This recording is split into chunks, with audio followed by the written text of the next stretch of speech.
Hi everyone, how's everybody doing?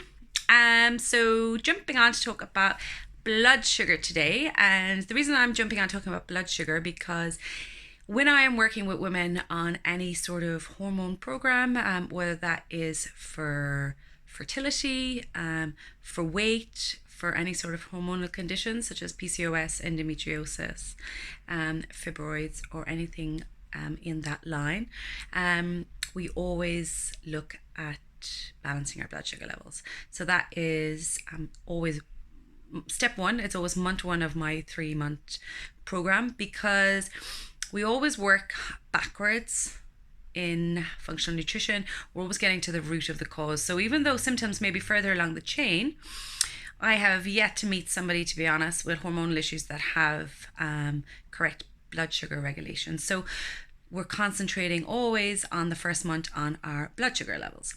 And I wanted to just give a few tips that maybe you guys can start implementing yourself, because maybe a lot of the time it's just that you need a few tips and a little bit of support. Maybe you don't even know to go on a big program. Obviously, if you do need a little bit more help from a professional such as myself or another woman's wellness, then by all means, please get in touch. Happy to jump on a 30-minute discovery chat just to find out what your needs are. But if you just needed some tips to get you started, a couple of things that I would always recommend are, number one, making sure you're getting enough protein in your diet, guys. And I don't mean that means you have to have it walking off your plate like a steak or anything. There's plenty of vegetarian sources of protein. I work with a lot of vegetarians and vegans.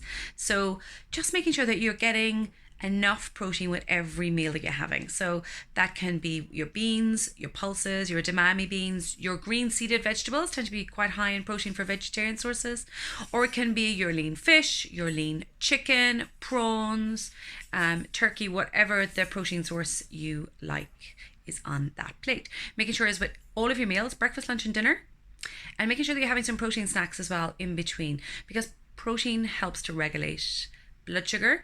It slows the absorption also of food down, especially carbohydrates, which is why we always want to make sure we have protein and carbs.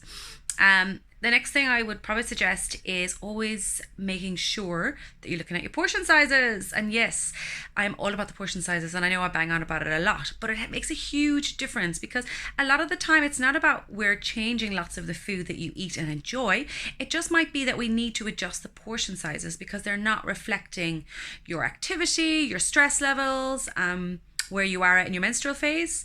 So lots of things going on. So make sure you're looking at your portion sizes. Start with the green leafy vegetables. So I really work with my clients on, instead of starting with the starchy carbs, start with the green leafy vegetables, then moving on to your protein source, then moving on to the carbohydrates, such as starchy carbs like your brown rice, your brown pasta, your sweet potato, your potato.